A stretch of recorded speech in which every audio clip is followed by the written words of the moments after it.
بسم اللہ الرحمن الرحیم۔ السلام علیکم ناظرین کرام، جن عورتوں کو حمل نہ ٹھہرتا ہو وہ عورتیں چلگوزہ کھایا کریں، حمل ٹھہر جائے گا۔ جو عورتیں زیادہ لڑتی اور جھگڑتی ہیں وہ پیار اور محبت کی محتاج ہوتی ہیں۔ جن عورتوں کو کھانسی کا مسئلہ ہو وہ عورتیں بادام، گری اور چنوں کا سفوف بنا کر کھایا کریں، کھانسی ختم ہو جائے گی۔ ناظرین کرام، آٹا گوندھتے وقت اگر سر پر دوپٹہ نہ کیا جائے تو آٹا مکروہ ہو جائے گا۔ الٹرا ساؤنڈ لگوانے سے بچے کی جلد متاثر ہو جاتی ہے اور بچہ کمزور تر ہو جاتا ہے۔ حاملہ عورتوں کو چیری اور سیب کھلایا کریں، خون کی کمی بھی ختم ہو جاتی ہے اور بچے کی پیدائش بھی صحیح طریقے سے ہو جاتی ہے۔ موٹاپے سے نجات چاہتے ہو تو رات کو سونے سے پہلے چاول نہ کھا کر سویا کرو، ورنہ موٹاپا بڑھ جائے گا۔ عورتوں کو ہمیشہ ٹھنڈی زبان سے سمجھایا کریں، ورنہ گھر بربادی کی طرف چلا جاتا ہے۔ حاملہ عورتیں زیادہ تر بھینس کا دودھ پیا کریں، طاقت میں بے پناہ اضافہ ہو جائے گا۔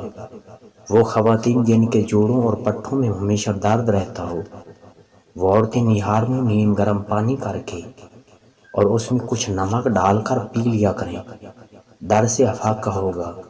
اور یہ عمل 21 دن تک جاری رکھیں۔ جن عورتوں کو خون کی کمی کا مسئلہ ہو ان عورتوں کو چیری کھلایا کرو، خون کی کمی کو ختم کرتی ہے۔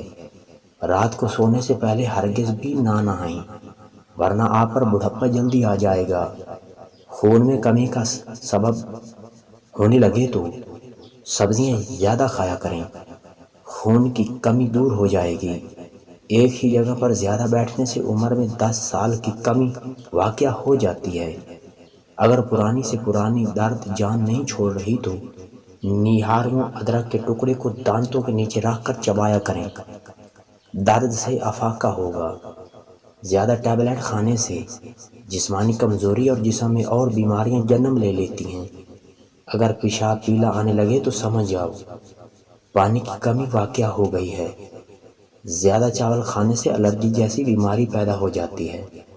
بریلر کا گوشت کھانے سے الرجی، دل کا مسئلہ، خون کی کمی، جسم میں طاقت کا نہ ہونا، بیماریاں سی جنم لے لیتی ہیں۔ سونے سے پہلے پانی ہرگز بھی نہ پئیں، ورنہ گیس بھر جائے گی۔